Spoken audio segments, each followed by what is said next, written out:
Então, nós vamos entrar na visão espírita da assistência social. Sabemos que passamos por muitas transformações, né, desde o início dos tempos. Então, pode passar o próximo slide. Nós temos o modelo. Indiferente da época, de todas as mudanças que têm ocorrido no nosso sistema, no nosso modelo não muda. O nosso modelo é a parábola do bom samaritano. Todos nós, creio, né, aqui que participa de uma casa espírita, já sabe, quem trabalha na assistência conhece a parábola do bom samaritano, que é o nosso modelo. Então, vamos em frente. Pode passar o próximo slide. Nós temos uma escolha. Fazer o que o samaritano fez, nós conhecemos muito bem a parábola, aquele caído à beira da estrada, passou um sacerdote de lado, ignorou, passou um levita, grande conhecedor da lei, o ignorou, e um samaritano, que era tido como herege, de má vida, parou, foi tocado de compaixão, aproximou dele, desceu do cavalo, aproximou, conheceu suas necessidades, deu o que ele tinha e o que ele não tinha. Ele encaminhou e acompanhou. Nós podemos escolher exercitar o que o samaritano fez ou então esperar a conversão conforme Paulo de Tarso. Né? Por quê? Paulo se tornou Paulo exatamente sendo derrubado do cavalo. Quando ia perseguir os cristãos, o que aconteceu com ele?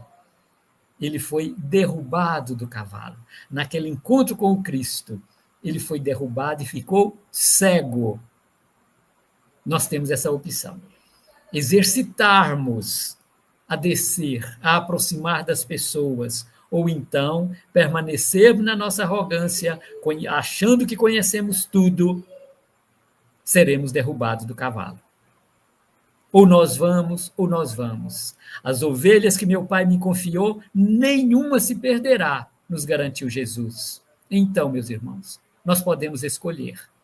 Vamos aprender a exercitar a paciência, a tolerância e a compreensão para com todos da nossa convivência, para aproximarmos. Ou então vai vir as divergências, as confusões, as doenças, para nos derrubar da nossa ignorância e da nossa vaidade. A escolha é nossa. Pode passar o slide.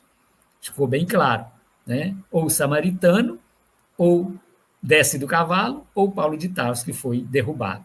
Então, este método de ação da assistência e promoção social espírita desdobra-se, conforme observa Cheverus no capítulo 16, item 11 de O Evangelho segundo o Espiritismo. Não repilas o que se queixa, com receio de que te engane. Vai às origens do mal, alivia primeiro, em seguida, informa-te e vê se o trabalho, os conselhos, mesmo a afeição, não serão mais eficazes do que a tua esmola. Veja bem, meus irmãos, recomendando exatamente, chegou alguém na casa espírita procurando socorro, o que nós vamos fazer? Vamos dialogar com ela, vamos recepcioná-la, ouvir as suas dificuldades, dar o que nós tivermos para ajudá-la no primeiro momento e conhecê-la, informar, ver os trabalhos, né, que os conselhos, mesmo a afeição, vai ser mais eficaz do que a esmola. Nós precisamos de aproximar. Precisamos de agendar uma visita e conhecer a realidade deste necessitado.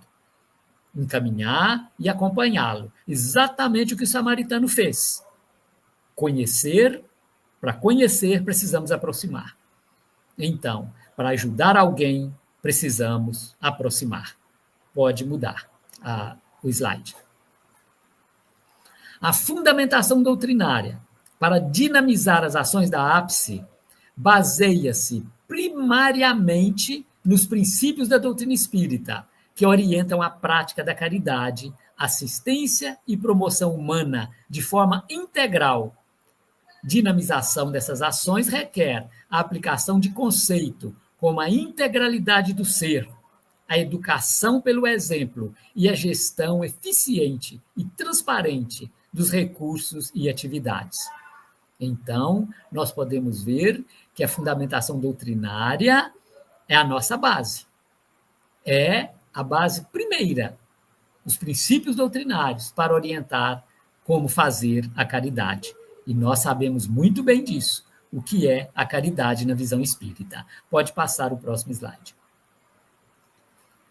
Então, os fundamentos doutrinários, caridade e fraternidade. O princípio basilar é a prática da caridade, entendida no seu sentido amplo, como benevolência para com todos, indulgência para as imperfeições alheias e perdão das ofensas. E para dinamizar a ação da ápice, implica traduzir esse princípio em ações concretas que superem a mera assistência material, promovendo o bem-estar integral. Olha bem, é exatamente o que o samaritano fez.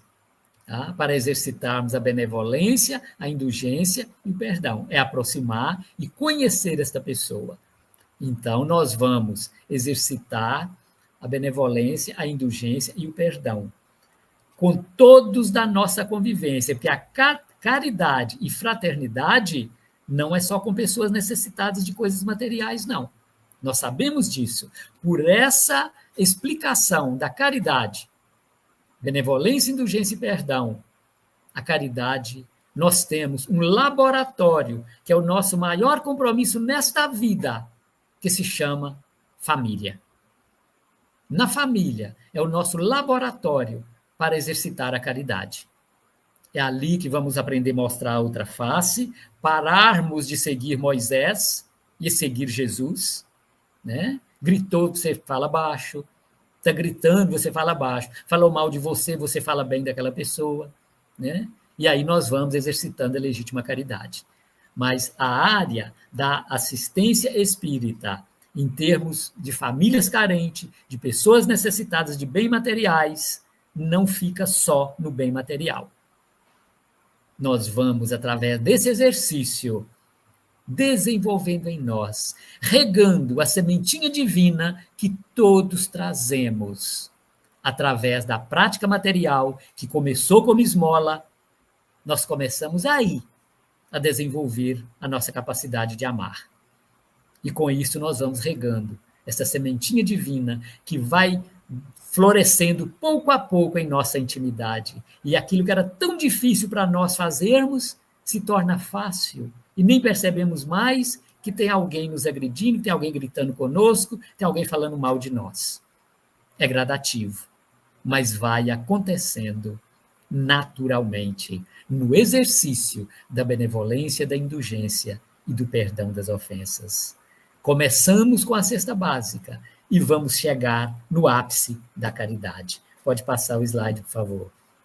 Então, nós vamos ver que a integralidade do ser, a doutrina espírita vê o ser humano como um espírito imortal em processo de evolução, que necessita de atenção, não apenas às necessidades materiais, mas também às suas carências morais e espirituais.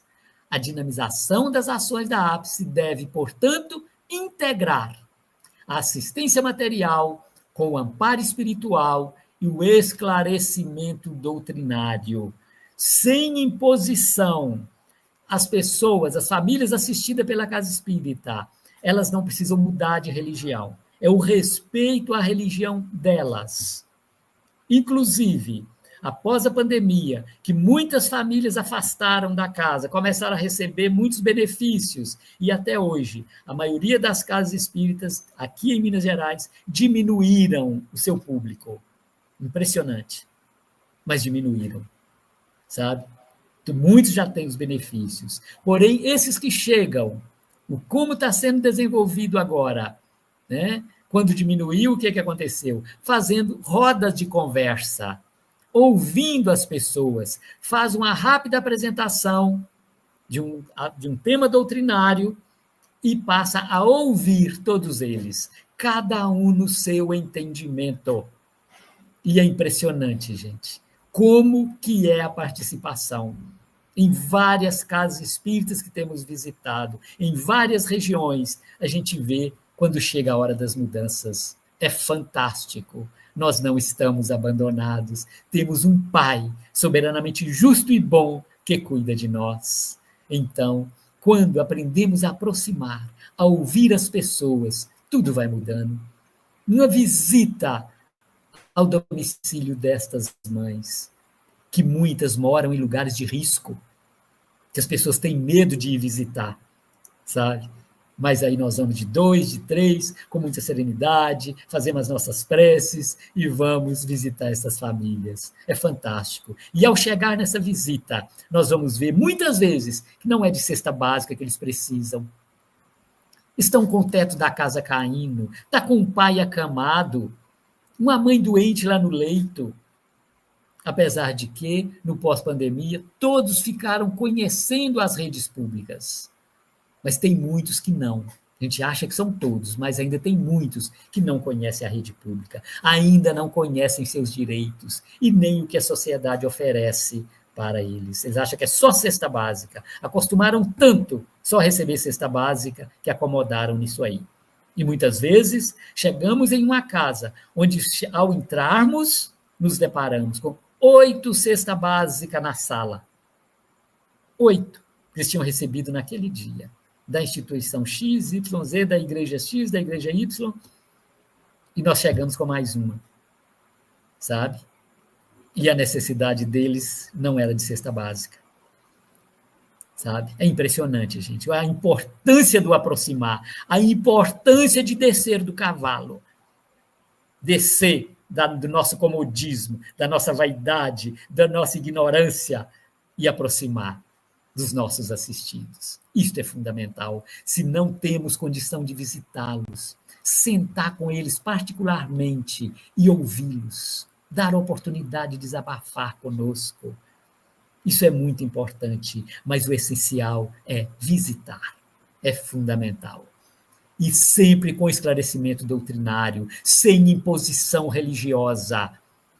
Quando pedimos a eles na roda de conversa, eles às vezes falam mais no sentido espírita do que da própria religião deles, porque já está absorvendo o entendimento, mas sem imposição, sem mudança de religião. Isto é muito importante. Mas, por outro lado, chegamos em casa espírita, que família assistida, de ex-assistidas, porque é promoção social a proposta do atendimento da área de assistência e promoção social.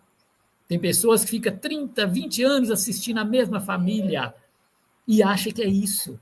E tem orgulho de falar, tem 30 anos que nós assistimos essa família, não houve promoção.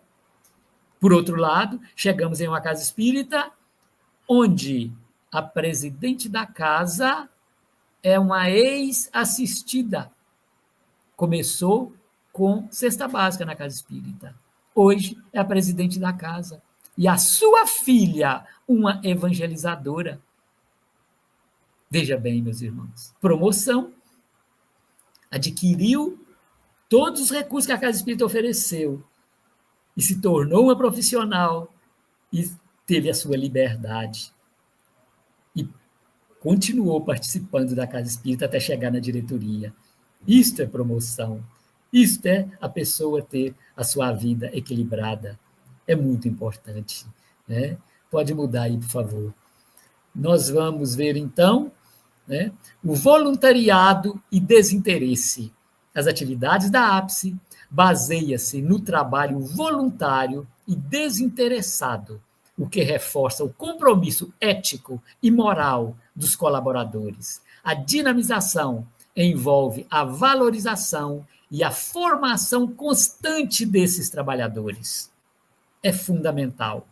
Tem muitas pessoas que chegam na casa espírita pela primeira vez buscando trabalhar. Eu sei que vocês ajudam muito os pobres, eu estou aqui para ajudar vocês a ajudar os pobres. Essa pessoa precisa ser preparada para participar das atividades. Ser convidada aos grupos de estudo, apresentar a doutrina espírita para ela, mesmo que ela não se converta ao espiritismo, mas ela vai conhecer. e participar das atividades, mesmo tendo outra religião, mas com a prática conforme nos ensinou Jesus, dentro dos princípios da legítima caridade. Isto é fundamental, né? E sempre estar preparando. Ah, mas já tem 20 anos que eu faço assim, eu não preciso participar. Eu já sei. Houve tantas mudanças, como já dissemos. Precisamos estar sempre revisando. E as pessoas conservadoras, aqueles antigos na casa espírita, ser tratado com caridade. Quando ele diz, eu não preciso passar por nenhuma formação, nenhum treinamento, eu já faço isso há muito tempo. Pois é, meu, mas você pode contribuir conosco, com a sua experiência. Vão lá participar conosco. E lá ele vai ter acesso a novas informações, à nossa realidade. Isso é muito importante, trabalhar com caridade, principalmente com os nossos companheiros de casa espírita. Que às vezes estamos preocupados muito com quem está chegando e esquecemos dos nossos colegas de trabalho, que muitas vezes poderá estar passando por dificuldades inúmeras e não temos oportunidade de ajudá-los, porque não aproximamos. E muitas vezes, preparando uma sopa, cortando uma batata, preparando ali, né, fazendo os preparos da comida, podemos conversar com aquele colega que está junto conosco, preparando a sopa. Vamos dar a ele a oportunidade de se abrir conosco, de conversar, de apresentar os seus desafios. Precisamos nos aproximar. Já aconteceu também em casa espírita de uma pessoa, uma criança, está ajudando a montar uma cesta básica. Quando ele pegou o pacotinho de macarrão, ele falou assim, opa, nossa, na minha casa tem tanto tempo que não entra um macarrãozinho desse, que a gente não come um macarrão. Eu me assustei na hora, porque ele estava do meu lado. Eu falei assim, o quê? Vocês estão passando, não tem macarrão na sua casa? Não, tem dia que a gente não tem nada para comer lá em casa. E a mãe dele estava na cozinha, ajudando a confeccionar a sopa.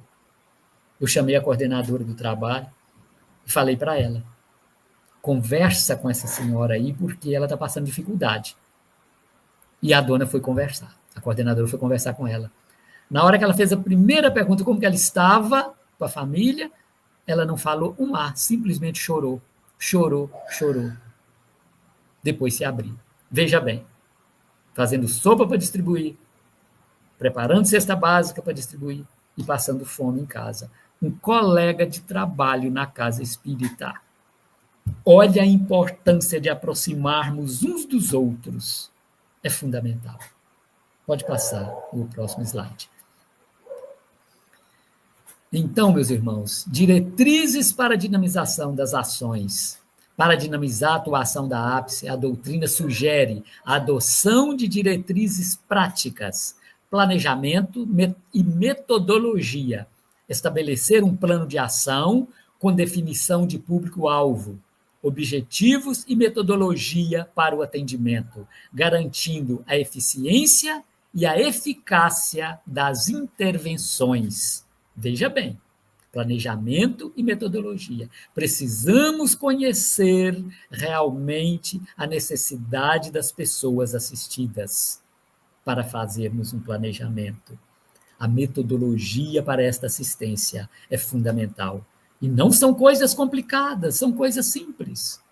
Mas precisamos ter um planejamento, um plano de ação e acompanhar de perto. Não é mesmo? Isso é fundamental. Pode passar o slide, por favor.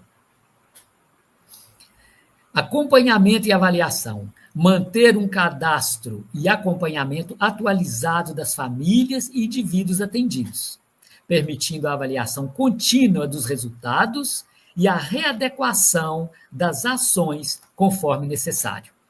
Gente, esse acompanhamento é fundamental. Sabe? Temos um outro exemplo da casa que assistia muitas famílias. Muitas famílias. Assim que passou a pandemia, os moradores de rua tomaram conta. Permaneceram 2 famílias e os demais todos moradores de rua. Um desafio. E nós, a equipe, percebendo aquilo, já foi logo dizendo, gente, precisamos de mudar o nosso modo de trabalho. Morador de rua, eles não prestavam atenção em nada. chegavam alcoolizados, chegavam drogados, com garrafinhas de bebida, e no salão era aquela confusão. E as famílias foram afastando mais ainda. A casa teve que parar o trabalho. Não tinha como atender. Então, manter esse acompanhamento, uma avaliação constante das famílias, né, do público atendido, é fundamental. E readequar as ações conforme necessário. Para atender o morador de rua, a casa teria que readequar todas as ações. E a primeira foi verificar se ela tinha condição física para atendê-los na necessidade de banho, né, de roupas para trocar. Foi toda essa estrutura analisada. Feito uma avaliação, visitado uma instituição especializada no trabalho com morador de rua, e os trabalhadores chegaram à conclusão de que a casa não tinha estrutura alguma para trabalhar com morador de rua. Precisaria se readequar, o que não seria fácil. Então, meus irmãos, nós vamos ver que esse acompanhamento é fundamental. Sabe? Já tem outras que os moradores estão chegando em quase todas as casas, os moradores estão chegando junto com as famílias, mas já estão atentos a isso aí.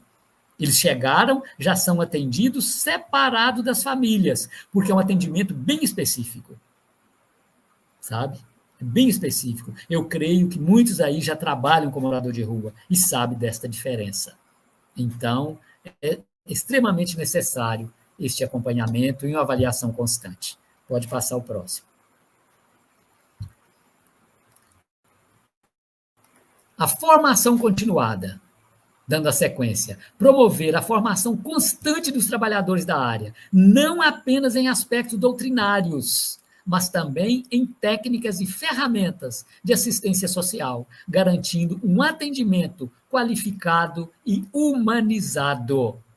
Olha bem, é aquilo que a gente estava falando. Para promover esse atendimento, precisamos de estar constantemente formando, né, treinando os trabalhadores, principalmente os novatos que vão chegando, sabe? Porque as técnicas e ferramentas de assistência social, dentro desse profissionalismo que existe hoje, não é para ser um profissional da assistência social ali na casa espírita. Aliás, nós temos alguns profissionais da assistência social na frente dos trabalhos, o que ajuda muito, principalmente no saber ouvir. Isso é fundamental. Conhecer toda a rede pública para encaminhamentos. Nós vamos ver mais detalhes mais à frente. Pode passar.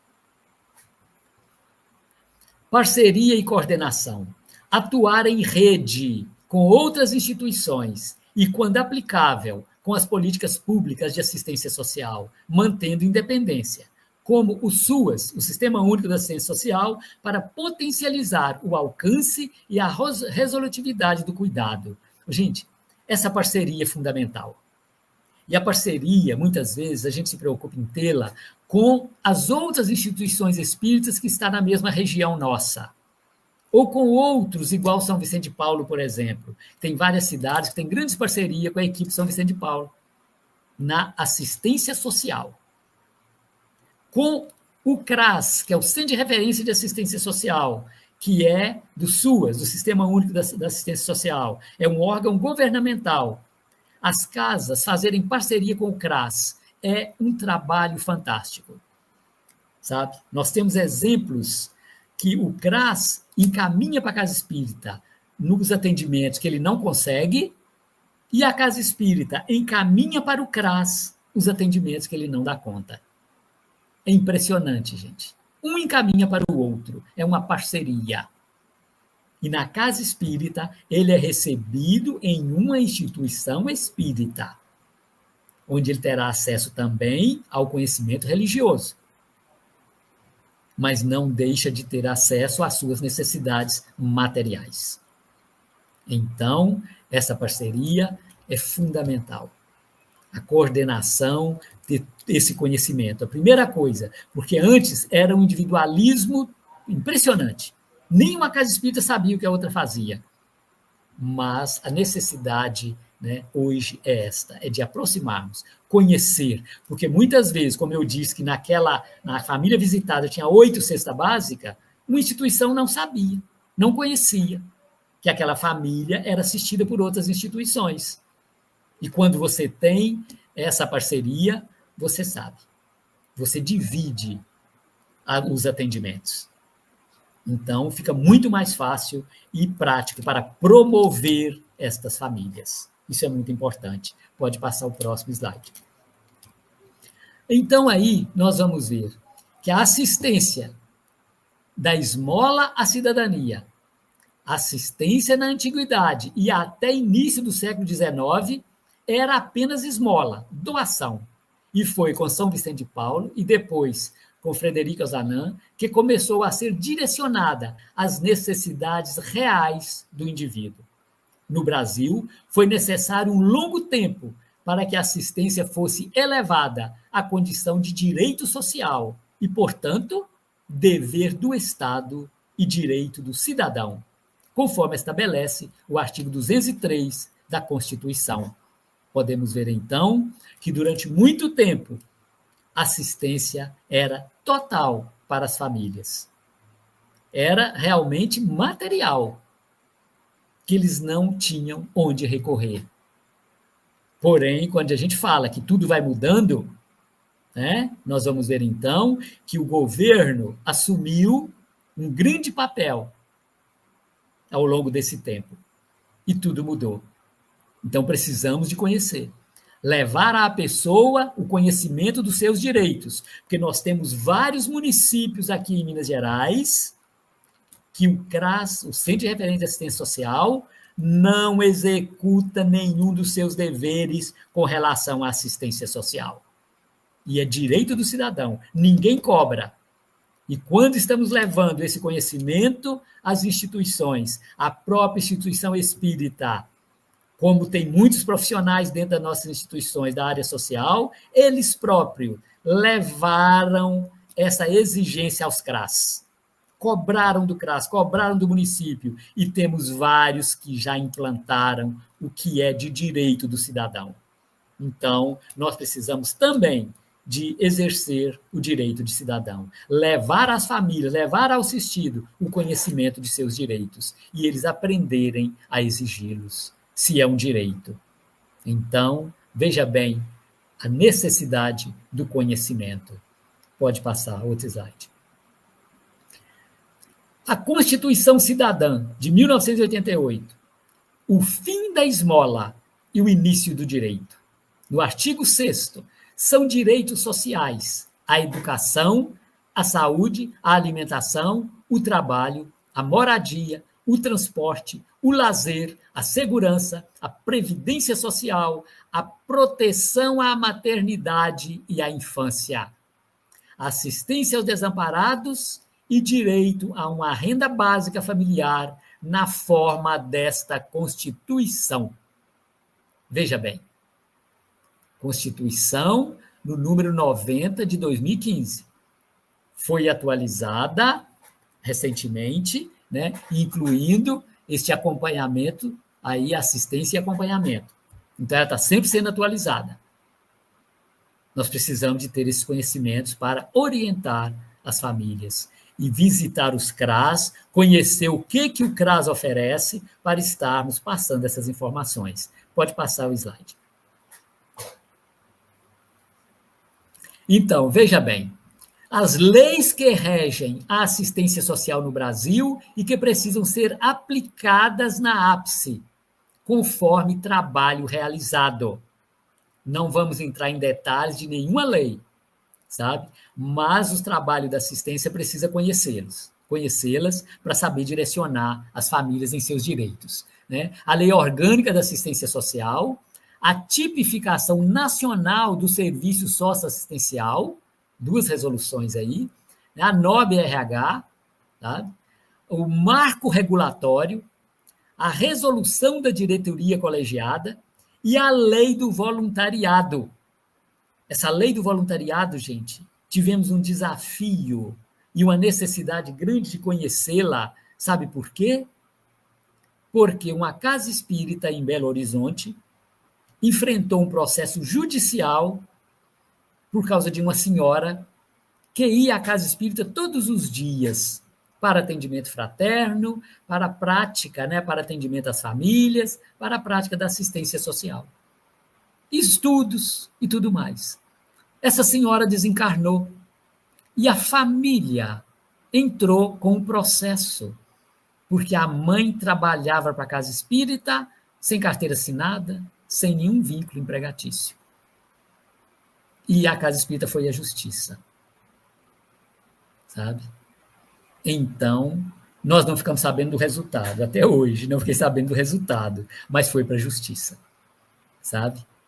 E uma hora eu vou procurar saber, porque realmente eu não fiquei sabendo do resultado ainda não. Mas foi para a justiça. Sabe? Aí surgiu a necessidade, né, dessa lei do voluntariado, inclusive com um termo de compromisso para ser assinado. Os voluntários das casas assinarem um termo de compromisso, né, de responsabilidade, um termo de voluntário, para que, se vier justiça mais tarde, nós temos uma prova de que ele era um voluntário. Sabe? Então, esse termo de voluntariado, tem muitas casas, principalmente as que ficaram conhecendo, né, esse processo, já todos os trabalhadores da casa assinaram o termo de voluntário. Porque a gente não sabe as intenções dos familiares, que muitas vezes só tem aquela pessoa espírita na família, muitas famílias são até contra, né? Então, quando essa pessoa desencarna, é uma chance de entrar com o processo. E se tem o termo de voluntário assinado, não corre risco algum. E esse termo, ele tem validade, ele tem que ser renovado todo ano, sabe? Então, a equipe da assistência social é que fica responsável nas casas espíritas, na maioria que a gente sabe, por esse termo de voluntário. E a diretoria já toma conhecimento e passa a ser, então, a norma da casa. Mas isso fica a critério de cada casa. Ok? Pode passar. Então, transparência e prestação de contas. Os recursos, doações, etc., com total transparência e prestar contas à comunidade e aos órgãos de unificação, fortalecendo a credibilidade e a confiança do trabalho realizado. Em suma, a dinamização das ações da ápice reside na capacidade de traduzir os elevados princípios morais e éticos da doutrina espírita em práticas assistenciais e promocionais, eficientes, planejadas, contínuas e focadas na transformação integral do ser humano. Olha o foco principal: transformação integral do ser humano. É o grande objetivo da promoção social espírita.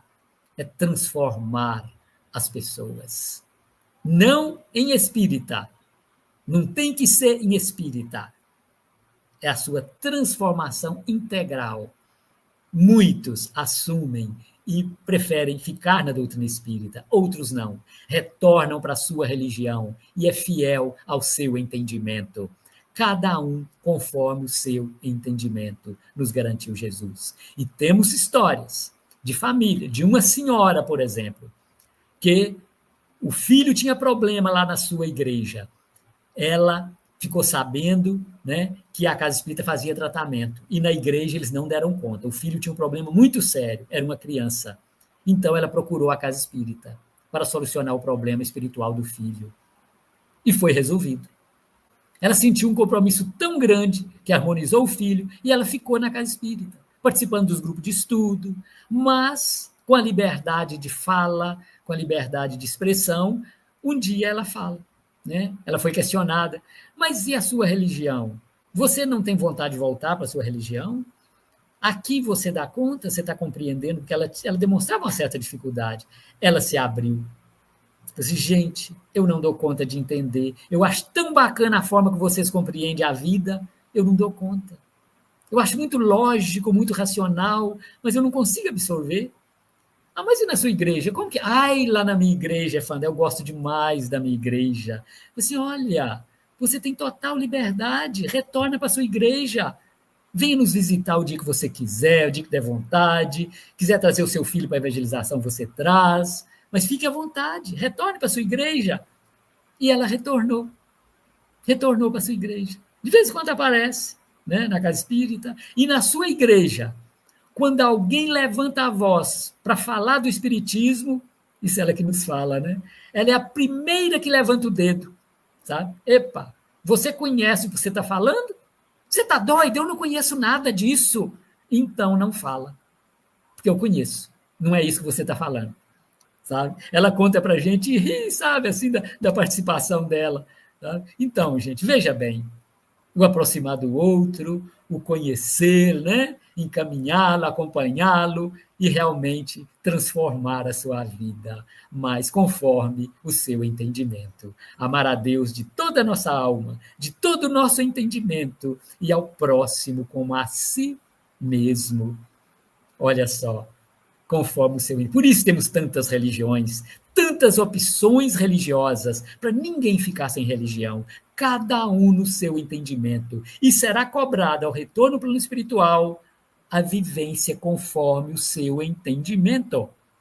Agora, amar o próximo como a si mesmo, em qualquer religião, é uma coisa só. É fazer a ele o que gostaria que fosse feito conosco. Que é muito claro, que Jesus deixa claríssimo para nós, né? O que é ajudar o outro, querer ao outro que queremos para nós mesmos. Isso é muito grande e muito nobre. Muda, por favor. Então, meus irmãos, a Federação Espírita Brasileira lançou essa apostila, Orientação à Assistência e Promoção Social Espírita. Este livro, essa apostila, é fundamental para que toda a casa espírita tenha um grupo de estudo que tenha assistência e promoção social, que crie um grupo de estudo para esta apostila. É facílima de ser conseguida, baixá-la, né? O site da União Espírita Mineira tem, o site da FEB tem este livro, você pode baixá-lo, sabe? Posso até mandar para vocês aí se quiserem, sabe? Tem ele PDF, tem ele em Word também. Ou então comprar, porque eu, por exemplo, eu gosto do livro ainda, né? Eu tenho ele aqui comigo, sabe? Para rabiscar, para marcar, né? Tudo aquilo que a gente quer estudar. Então, aí traz todos os itens, tanto da parte doutrinária como da parte jurídica, uma orientação muito boa para nos ajudar. Igual esse mês de novembro, né? Que vocês estão tendo essa oportunidade de conhecer, já tivemos 2 apresentações aí antes dessa, que já aprofundaram bastante no que é a caridade, né? Então, é muito além da parte da assistência social, que só cuida do material. Agora, assistência e promoção social espírita é diferente da só social. Promoção social espírita. É tudo que nós já falamos aqui e que teremos mais uma apresentação ainda esse mês, né, para um complemento. Pode passar, por favor. E neste livro da orientação, nos traz aí, no capítulo 6, a organização e funcionamento. As atividades da área de assistência e promoção social espírita devem ser realizadas, como já visto, de forma integrada, com orientação doutrinária e assistência espiritual, observando-se o total respeito à diversidade social, cultural e religiosa, de modo que possam constituir-se em um dos meios para o desenvolvimento do ser humano em todas as suas características e formas de manifestação. Gente, é fundamental esse respeito à diversidade, principalmente no momento em que estamos vivendo. A diversidade, com total liberdade de expressão, não fica também longe da casa espírita. E mais um caso real que aconteceu na casa em que eu frequento. Chegou no dia do trabalho da assistência social um travesti, totalmente transtornado, estava pensando em suicídio. Mas antes de suicidar, ele foi orientado a procurar uma casa espírita para ele saber o que é o suicídio. E chegou na casa espírita no dia do trabalho assistencial. E foi acolhido. Foi acolhido, foi ouvido, o atendimento espiritual, né? Foi acolhido, desabafou, falou tudo que estava contra fazer, teve a orientação espírita, sabe? Teve a orientação espírita e, após o atendimento, foi lá, tomou a sopa junto com o pessoal, sendo muito olhado de banda pela equipe que estava lá, sabe? E, após o atendimento, ela foi vista do lado de fora da casa, sentada no meio-fio, chorando. Aproximaram dela.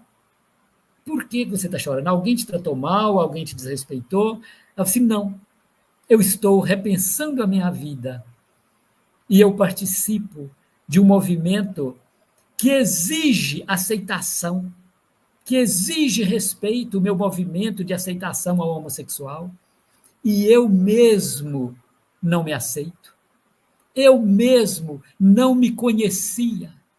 Hoje que eu estou começando a me conhecer e saber o porquê que eu nasci assim, que eu não conseguia entender, eu só exigia respeito, mas eu mesmo não me respeito. Gente, foi uma fala assim de emocionar.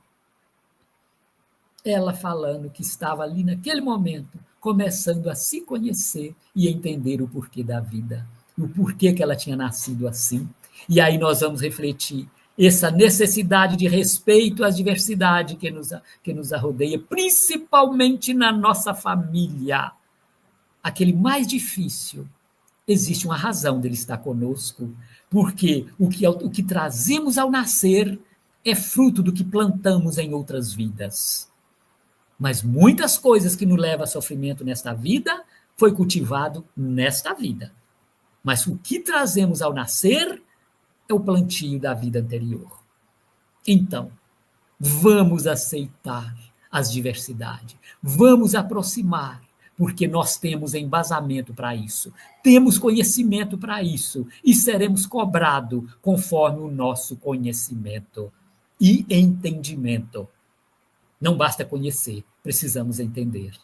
Então, meus irmãos, este é o grande objetivo da vida, nos prepararmos para vencermos nossos desafios, na busca do autoconhecimento sempre. Pode mudar, por favor. Não se devem desconsiderar os rumos que norteiam a atividade da assistência social no Brasil, e menos ainda, infringir alguma norma legal. Assim, os centros espíritas, independentemente do porte do trabalho realizado, deverão adequar-se no que couber à legislação específica vigente. Gente, é fundamental.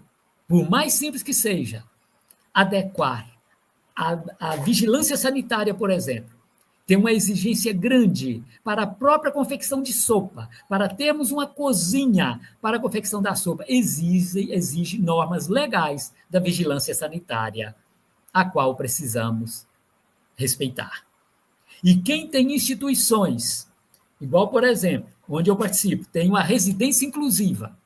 Residência inclusiva é um órgão da assistência social que assiste pessoas com deficiências intelectual, física e intelectual, moral, mental não, apesar de termos também algumas de sofrimento mental. Mas recebemos visita da vigilância sanitária, nem se fala. De 15 em 15 dias tem vigilância sanitária. Mas uma vez por mês da promotoria. Recebemos visita da promotoria. Vem verificar tudo, os mínimos detalhes. Então, cada visita que recebemos, temos algo a melhorar e precisamos ir nos adequando se queremos realmente permanecer nesse trabalho, que é um trabalho fantástico, gente, de compreensão da vida, de entendimento, que antes eram feitos por voluntários, hoje não. Hoje é em parceria com a prefeitura, que muitas instituições estão desistindo de parcerias por causa das grandes exigências. Muitas, inclusive creche, né? Muitas instituições espíritas que tinham creche, hoje já não tem mais. Tinha os lares de idosos, hoje não tem mais. Mas muitos ainda permanecem, né? Mas as exigências aumentam a cada dia. Então, e tudo isso é dever do Estado. As entidades participam como um laboratório para desenvolver as nossas atividades, porque ali tem o processo de visita, de acompanhamento destas pessoas pelos trabalhadores da Casa Espírita. É muito interessante. Pode passar o próximo, por favor. Para a realização do trabalho assistencial, entretanto, não se requer que o centro espírita se vincule aos registros exigidos pelo poder público, uma vez que tal procedimento será opção sua, após fazer acurado exame das próprias condições logísticas e financeiras, de observar que o centro espírita somente deverá aceitar auxílio, doação, contribuição ou subvenção, bem como firmar convênios, quando desvinculados de compromissos que modifiquem o caráter espírita da instituição e não prejudiquem o exercício das atividades rotineiras, preservando em qualquer hipótese sua independência administrativa. O que não é fácil, gente. Porque quando você monta com uma instituição, cria vínculo com o poder público, você tem que seguir a lei dos homens. Ter todo o procedimento da lei dos homens, sem impedimento de cultos religiosos lá dentro, de todas as religiões. Precisa dessa permissão de participação de todas as religiões. Mas não desvincula o trabalho assistencial dos trabalhadores da Casa Espírita com os moradores da instituição. É feito de uma forma muito particular, né, com cada um conforme a sua necessidade, os passeios, as visitas aos familiares deles que não têm condição de cuidá-los. É muito interessante a forma de trabalhar. Tá? Não é necessariamente criar essas parcerias. Hoje, para ter essa instituição, é raro um centro espírita que não precise de parceria pública. É raríssimo, porque o custo é muito alto para essa adequação à legislação. Pode passar, por favor. Então, os centros espíritas que optarem pelo registro nos conselhos municipais, estaduais e nacional de assistência social e outros órgãos, além das orientações deste documento, deverão seguir a legislação específica para a organização e realização das atividades assistenciais, estruturando-se devidamente para isso, em consonância com a política nacional de assistência social. É conforme eu já disse, precisamos nos adequar. O que não é impossível, também não é fácil, mas depende de cada centro espírita na sua concepção. Pode passar. Então, os centros espíritas que fazem trabalhos socioassistenciais semelhantes e prestam serviços diferenciados devem avaliar a oportunidade de realizar esses trabalhos em rede social. Dessa forma, haverá as seguintes vantagens: atendimento à mesma população, com melhoria da qualidade nos serviços prestados, soma de experiências e esforços, fortalecimento do trabalho em equipe, vivência da união, contribuição para a unificação do movimento espírita. Então, como disse antes, as casas espíritas da mesma região precisam se conhecer, conhecer os trabalhos realizados e aproximar, tá? Para ampliar a qualidade nesse atendimento. O que uma casa não dá conta, a outra faz. Então, nós sabemos, tem muitas cidades que têm várias casas espíritas, outras não, é uma por bairro e olhe lá. Né? Mas, mesmo assim, precisamos conhecer as atividades que cada casa realiza, até para efeito de encaminhamento. Isto é muito importante para a unificação do nosso movimento espírita. Pode passar, por favor. O centro espírita, quanto possível, deve manter interlocução e articulação com o Sistema Único da Assistência Social, recebendo e encaminhando demandas específicas para bem atender as pessoas em situação de risco e vulnerabilidade social, que os procuram, esclarecendo-as e orientando-as para a busca dos seus direitos sociais. Olha, é o que a gente está falando. Precisa de conhecer e manter essa interlocução, porque conhecendo, a gente vai saber orientar aqueles que nos procuram com vulnerabilidade pessoal e social. Seja ele famílias que sempre tiverem condição de vulnerabilidade ou que está entrando agora sem conhecimento. Pode passar, por favor. Planejamento, cronograma e avaliação do trabalho. O centro espírita deve elaborar o planejamento, contemplando as atividades que pretende desenvolver de acordo com as próprias condições e características. Por isso, há que ser feita preliminarmente análise dos recursos materiais e dos trabalhadores disponíveis, para que tal planejamento esteja dentro de suas possibilidades reais. É preciso também que se realize estudo das necessidades da população a ser atendida, definindo-se as ações que serão executadas. Fundamental este preparo, este planejamento, porque temos casas que criam trabalho sem conhecer a demanda daquela região. Isto é incoerente. Precisamos primeiro conhecer a demanda da região. Nós temos casa em bairro socialmente bem, né? Bairros de rico, vamos dizer assim, que tem casa espírita, que monta trabalho assistencial de cesta básica, de sopa, vem moradores de bairros distantes para essa participação. Enquanto, mesmo em um bairro de rico, nós temos outras demandas de aproximação.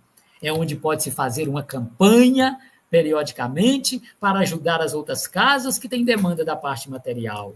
Há os atendimentos fraternos para aquelas pessoas em risco de suicídio, em problemas familiares, e numa campanha do quilo, quando a gente bate em uma porta, que vem aquela pessoa nos atender, muitas vezes com arrogância e com ignorância, e nós mostramos a outra face. Atendemos com carinho, com atenção, e muitas vezes essa pessoa pede desculpa e fala, estou precisando de conversar com alguém, eu preciso me desabafar, e a campanha do quilo para ali naquele momento e vai ouvir aquela pessoa, que muitas vezes está em risco até de vida, por desespero, por desentendimento em família e por N casos.